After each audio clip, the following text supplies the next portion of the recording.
A candle is an ignitable wick embedded in wax or another flammable solid substance, such as tallow, that provides light, and in some cases, a fragrance. A candle can also provide heat or a method of keeping time. Candles have been used for over 2 millennia around the world and were a significant form of indoor lighting until the invention of other types of light sources. Although electric light has largely made candle use non-essential for illumination, candles are still commonly used for functional, symbolic, and aesthetic purposes, and in specific cultural and religious settings. Some early candles were made of beeswax, but these candles were expensive and their use was limited to the elite and the churches. Tallow was a cheaper but less aesthetically pleasing alternative. In the modern era, various materials have been developed for candle making, including paraffin wax. This, combined with efficient production techniques, made candles affordable for the general public. Various devices can be used to hold candles, including candlesticks, candelabras, chandeliers, lanterns, and sconces. A person who makes candles is traditionally known as a chandler. The combustion of the candle proceeds in a self-sustaining manner. As the wick of a candle is lit, the heat melts and ignites a small amount of solid fuel, the wax, which vaporizes and combines with oxygen in the air to form a flame. The flame then melts the top of the mass of solid fuel, which moves upward through the wick via capillary action to be continually burnt, thereby maintaining a constant flame. The candle shortens as the solid fuel is consumed, so does the wick. Wicks of pre-19th century candles required regular trimming with scissors or snuffers to promote steady burning and prevent smoking. In modern candles, the wick is constructed so that it curves over as it burns, and the end of the wick gets trimmed by itself through incineration by fire. Etymology. The word candle comes from Middle English candle, from Old English and from Anglo-Norman candel, both from Latin candela, from candir, to shine. History. Main article, History of Candle Making. Etruscan candelabrum c. 550 BC. Prior to the invention of candles, ancient people used open fire, torches, splinters of resinous wood, and lamps to provide artificial illumination at night. Primitive oil lamps in which a lit wick rested in a pool of oil or fat were used from the Paleolithic period, and pottery and stone lamps from the Neolithic period have been found. Because candle making requires a reliable supply of animal or vegetable fats, it is certain that candles could not have developed before the early Bronze Age. However, it is unclear when and where candles were first used. Objects that could be candlesticks have been found in Babylonian and Middle Minoan cultures, as well in the tomb of Tutankhamun. The candles used in these early periods would not have resembled the current forms. More likely, they were made of plant materials dipped in animal fat. Early evidence of candle use may be found in Italy, where a depiction of a candlestick exists in an Etruscan tomb at Orvieto, and the earliest excavated Etruscan candlestick dates from the 7th century BC. Candles may have evolved from taper with wick of oakum and other plant fiber soaked in fat, pitch, or oil, and burned in lamps or pots. Candles of antiquity were made from various forms of natural fat, tallow, and wax, and Romans made true dipped candles from tallow and beeswax. Beeswax candles were expensive, and their use was limited to the wealthy, so oil lamps were the more commonly used lighting devices in Roman times. Ancient Greece used torches and oil lamps, and likely adopted candle use in a later period from Rome. Early record in China suggests that candles were used in the Qin dynasty before 200 BC. These early Chinese candles may have been made from whale fat. Shutterstock. Candles used in the Church of the Holy Sepulchre in Jerusalem. In Christianity, candles gained significance in their decorative, symbolic, and ceremonial uses in churches. Wax candles, or Candelaceria, recorded at the end of the 3rd century, were documented as Easter candles in Spain and Italy in the 4th century. The Christian festival Candlemas was named after it, and Pope Sergius I instituted the procession of lighted candles. Papal bulls decreed that tallow be excluded for use in altar candles, and a high beeswax content is necessary for candles of the high altar. In medieval Europe, candles were initially used primarily in Christian churches. Their use spread later to the households of the wealthy as a luxury item. In Northern Europe, especially England, Rushlights made of greased rushes were commonly used, but tallow candles were used during the Middle Ages, with a mention of tallow candles in English appearing in 1154. Beeswax was widely used in church ceremonies. Compared to animal-based tallow, it burns cleanly without smoky flame and does not release an unpleasant smell like tallow. Beeswax candles were expensive, and relatively few people could afford to burn them in their homes in medieval Europe. A Paschal candle being carried. The candles were produced using a number of methods: dipping the wick in molten fat or wax, rolling the candle by hand around a wick, or pouring fat or wax onto a wick to build up the candle. In the 14th century, Sieur de Breze introduced the technique of using a mold, but real improvement for the efficient production of candles with mold was only achieved in the 19th century.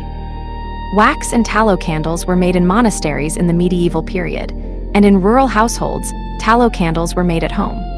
By the 13th century, candle making had become a guild craft in England and France, with a French guild documented as early as 1061. The candle makers, chandlers, went from house to house making candles from the kitchen fats saved for that purpose, or made and sold their own candles from small candle shops. By the 16th century, beeswax candles were appearing as luxury household items among the wealthy. Candles were widely used in the 17th and 18th centuries, and a party in Dresden was said to have been lit by 14,000 candles in 1779. In the Middle East, during the Abbasid and Fatimid caliphates, beeswax was the dominant material used for candle making. Beeswax was often imported from long distances. For example, candle makers from Egypt used beeswax from Tunis. As in Europe, these candles were expensive and limited to the elite, and most commoners used oil lamps instead. According to legend, the practice of using lamps and candles in mosque started with Tamim al-Dari, who lit a lamp he brought from Syria in the Prophet's mosque in Medina. The Umayyad Caliph al-Walid II was known to have used candles in the court in Damascus, while the Abbasid Caliph al-Mutawakkil was said to have spent 1.2 million silver dirhams annually on candles for his royal palaces. In early modern Syria, candles were in high demand by all socioeconomic classes because they were customarily lit during marriage ceremonies. There were candle makers' guilds in the Safavid capital of Isfahan during the 1500s and 1600s. However, candle makers had a relatively low social position in Safavid Iran, comparable to barbers, bathhouse workers, fortune tellers, bricklayers, and porters. In the 18th and 19th centuries, spermaceti, a waxy substance produced by the sperm whale, was used to produce a superior candle that burned longer, brighter, and gave off no offensive smell. Later in the 18th century, colza oil and rapeseed oil came into use as much cheaper substitutes. Modern era. Price's Candles had become the largest candle manufacturer in the world by the end of the 19th century. A number of improvements were made to the candle in the 19th century. In older candles, the wick of a burning candle was not in direct contact with air, so it charred instead of being burnt. The charred wick inhibited further burning and produced black smoke, so the wick needed to be constantly trimmed or snuffed. In 1825, a Frenchman M. Cambacérès introduced the plated wick soaked with mineral salts, which when burnt, curled towards the outer edge of the flame and become incinerated by it, thereby trimming itself. These are referred to as self-trimming or self-consuming wicks. In 1823, Mitchell Eugene Chevreul and Joseph Louis Gay-Lussac separate out stearin in animal fats and obtained a patent in 1825 to produce candles that are harder and can burn brighter. The manufacture of candles became an industrialized mass market in the mid-19th century. In 1834, Joseph Morgan, a pewter from Manchester, England, patented a machine that revolutionized candle making. It allowed for continuous production of molded candles by using a cylinder with a movable piston to eject candles as they solidified. This more efficient mechanized production produced about 1,500 candles per hour. This allowed candles to be an affordable commodity for the masses. In the mid-1850s, James Young succeeded in distilling paraffin wax from coal and oil shales at Bathgate in West Lothian and developed a commercially viable method of production. Paraffin could be used to make inexpensive candles of high quality. It was a bluish-white wax, which burned cleanly and left no unpleasant odor, unlike tallow candles.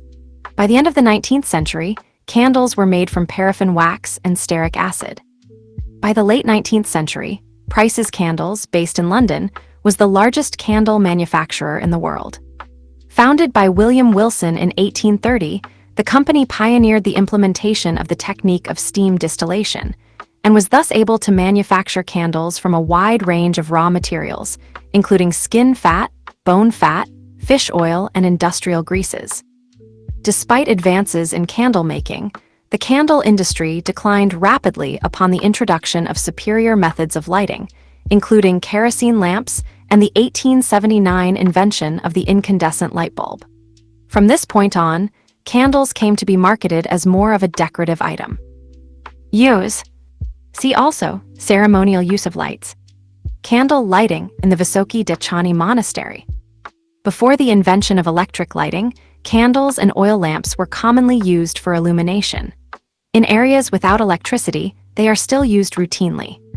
In the developed world today, candles are used mainly for their aesthetic value and scent, particularly to set a soft, warm, or romantic ambience, or for emergency lighting during electrical power failures. They are also still commonly used in religious and ceremonial contexts. Examples include votive candles, paschal candles, and yahrzeit candles. In the days leading to Christmas, some people burn a candle a set amount to represent each day, as marked on the candle. The type of candle used in this way is called the Advent candle, although this term is also used to refer to candles that are used in an Advent wreath. Candles in a Buddhist temple. Symbolic use of candles has extended from the religious to the secular. For example, a candlelight vigil may be held in remembrance for a person, for a cause or an event, or as a form of political action or protest. In a social setting, candles are commonly used on birthday cakes. In the 21st century, there has been an increase in sales of scented candles in recent years, particularly during the COVID-19 pandemic and the ensuing lockdowns, with scented candles, diffusers, and room sprays becoming popular. Other uses. A type of candle clock. With the fairly consistent and measurable burning of a candle, a common use of candles was to tell the time. The candle designed for this purpose might have time measurements, usually in hours, marked along the wax. The Song dynasty in China, 960 to 1279, used candle clocks. By the 18th century, candle clocks were being made with weights set into the sides of the candle. As the candle melted, the weights fell off and made a noise as they fell into a bowl. Components. Wax. Unlit twisted beeswax candles. For most of recorded history, candles were made from tallow, rendered from beef or mutton fat or beeswax. From the mid-1800s, they were also made from spermaceti, a waxy substance derived from the sperm whale, which in turn spurred demand for the substance. Candles were also made from stearin, initially manufactured from animal fats, but now produced almost exclusively from palm waxes. Today, most candles are made from paraffin wax, a byproduct of petroleum refining. The hydrocarbon C31H64 is a typical component of paraffin wax, from which most modern candles are produced. Candles can also be made from microcrystalline wax, beeswax, a byproduct of honey collection, gel, a mixture of polymer and mineral oil, or some plant waxes, generally palm, carnauba, bayberry, or soybean wax. In the Far East, Stillinggia tallow and Japan wax from plants have been used for centuries. They also use Chinese wax produced from insects. The size of the flame and corresponding rate of burning is controlled largely by the candle wick.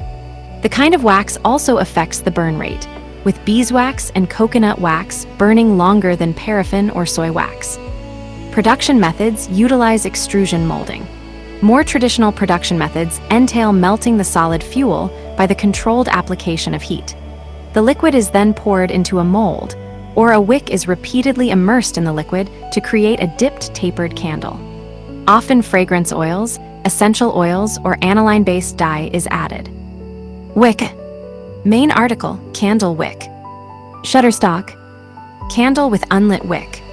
A candle wick works by capillary action, wicking the melted wax or fuel up to the flame. When the liquid fuel reaches the flame, it vaporizes and combusts. The candle wick influences how the candle burns. Important characteristics of the wick include diameter, stiffness, fire resistance, and tethering. A candle wick is a piece of string or cord that holds the flame of a candle. Commercial wicks are made from braided cotton. The wick's capillarity determines the rate at which the melted hydrocarbon is conveyed to the flame. If the capillarity is too great, the molten wax streams down the side of the candle. Wicks are often infused with a variety of chemicals to modify their burning characteristics. For example, it is usually desirable that the wick not glow after the flame is extinguished. Typical agents are ammonium nitrate and ammonium sulfate. Characteristics. This section needs additional citations for verification.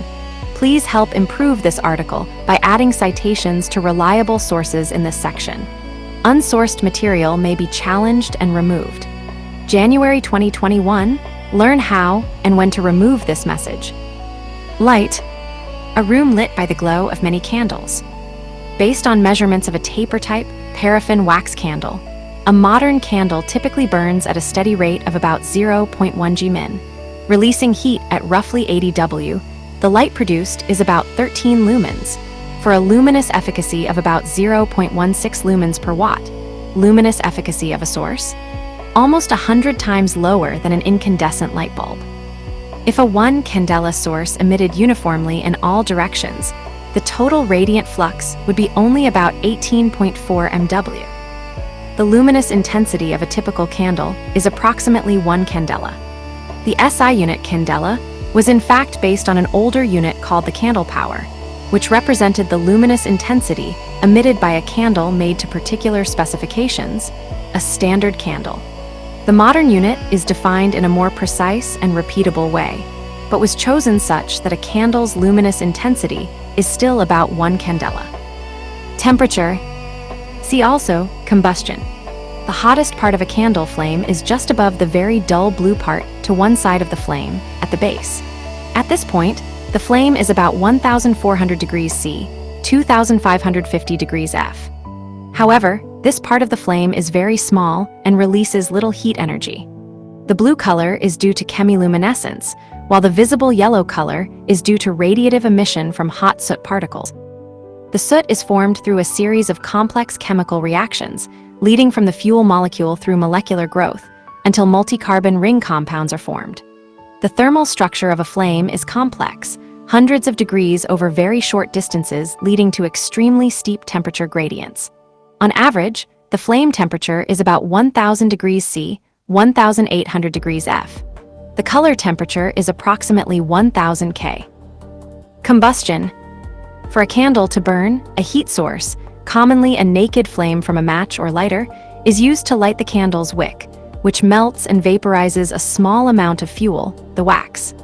Once vaporized, the fuel combines with oxygen in the atmosphere to ignite and form a constant flame.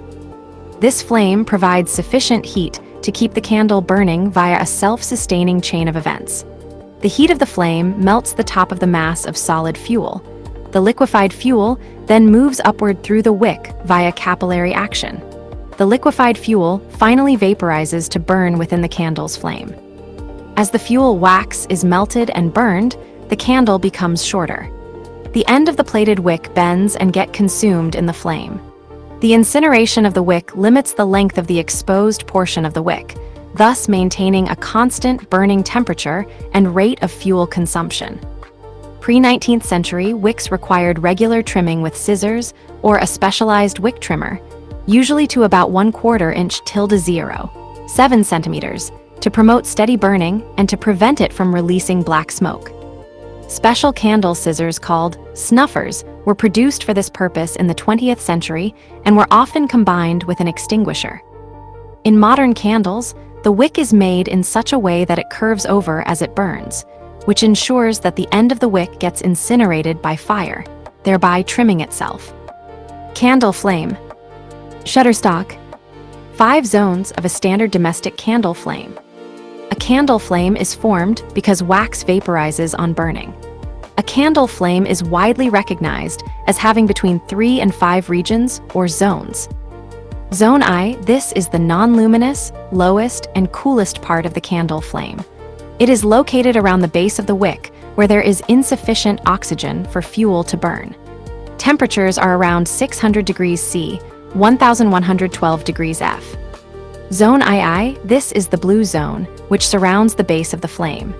Here the supply of oxygen is plentiful, and the fuel burns clean and blue. It is heat from this zone which causes the wax to melt. Temperatures are around 800 degrees C, 1470 degrees F. Zone III, the dark zone, is a region directly above the wick containing unburnt wax. Pyrolysis takes place here.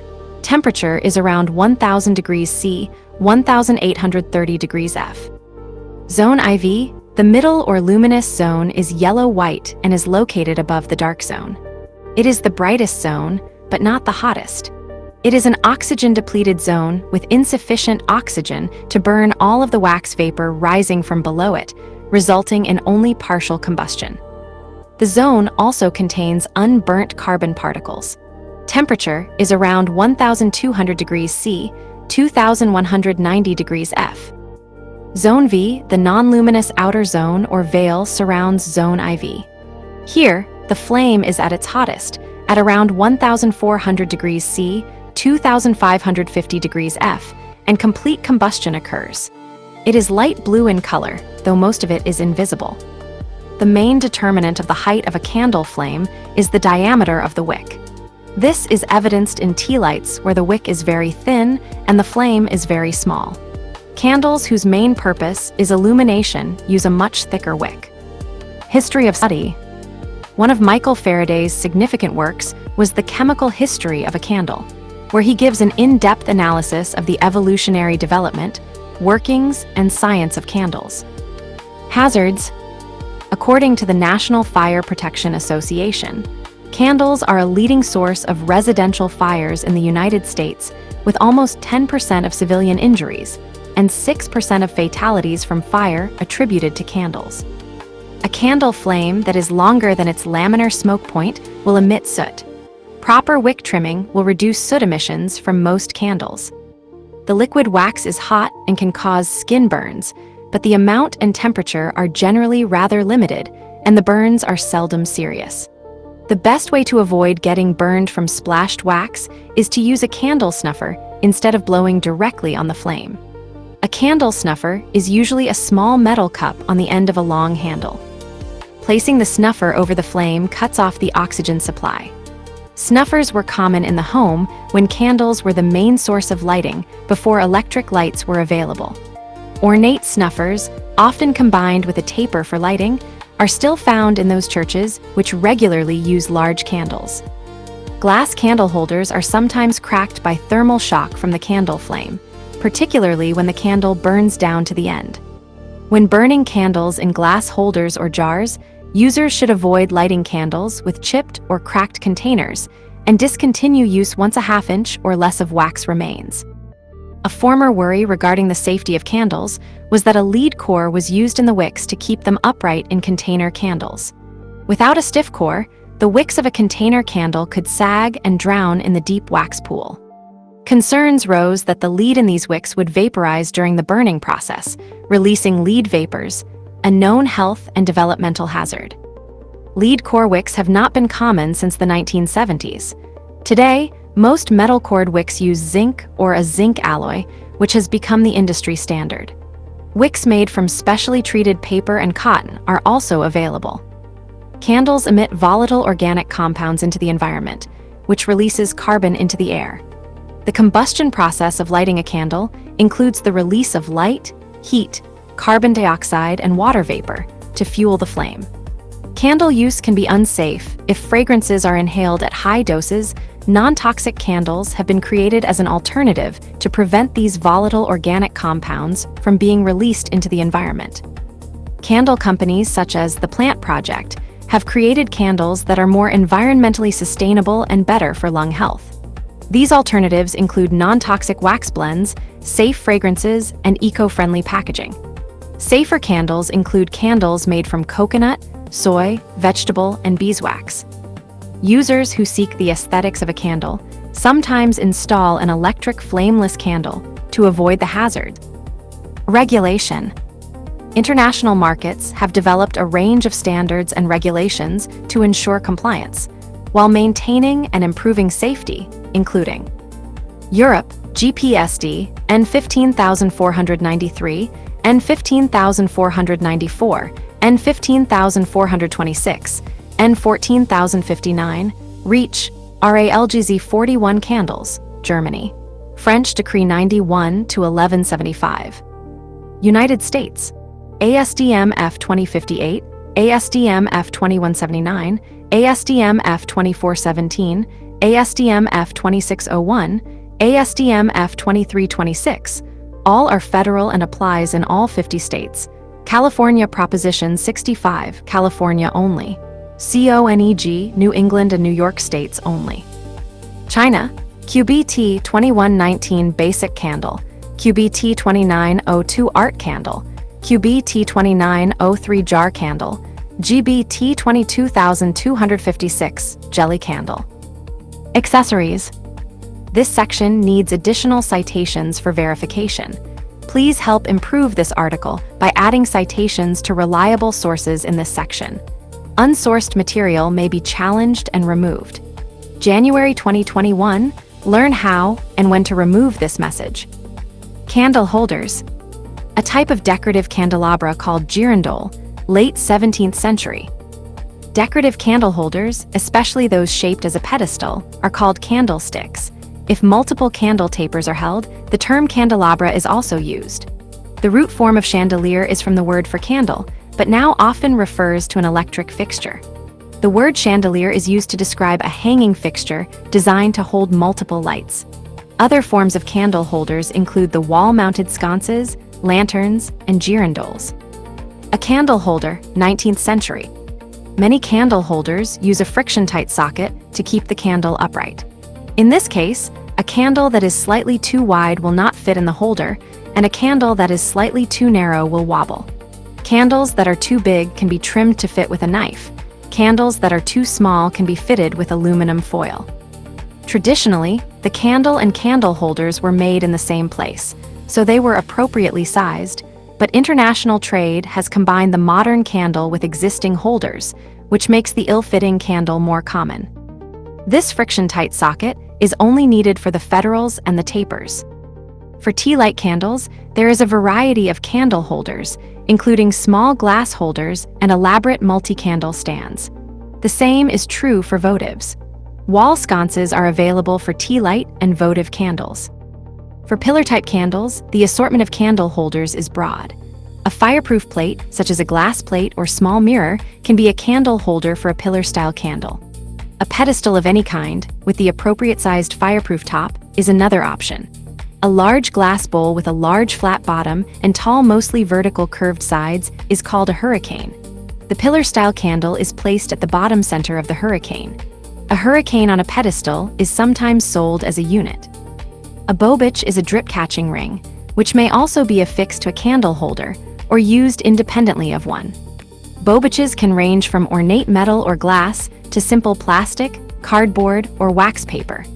Use of paper or plastic bobiches is common at events where candles are distributed to a crowd or audience, such as Christmas carolers or people at other concerts or festivals. Wick trimmer. Candle snuffers. Main article, candle snuffer. A candle extinguisher. Candle snuffers are instruments used to extinguish burning candles by smothering the flame with a small metal cup that is suspended from a long handle, and thus depriving it of oxygen. An older meaning refers to a scissor-like tool used to trim the wick of a candle. With skill, this could be done without extinguishing the flame. The instrument now known as a candle snuffer was formerly called an extinguisher or doubter. Candle followers. These are glass or metal tubes with an internal stricture partway along, which sit around the top of a lit candle. As the candle burns, the wax melts and the follower holds the melted wax in, whilst the stricture rests on the topmost solid portion of wax. Candle followers are often deliberately heavy or weighted to ensure they move down as the candle burns lower, maintaining a seal and preventing wax escape. The purpose of a candle follower is threefold: to contain the melted wax, making the candle more efficient, avoiding mess, and producing a more even burn. As a decoration, either due to the ornate nature of the device, or, in the case of a glass follower, through light dispersion or coloration. If necessary, to shield the flame from wind. Candle followers are often found in churches on altar candles.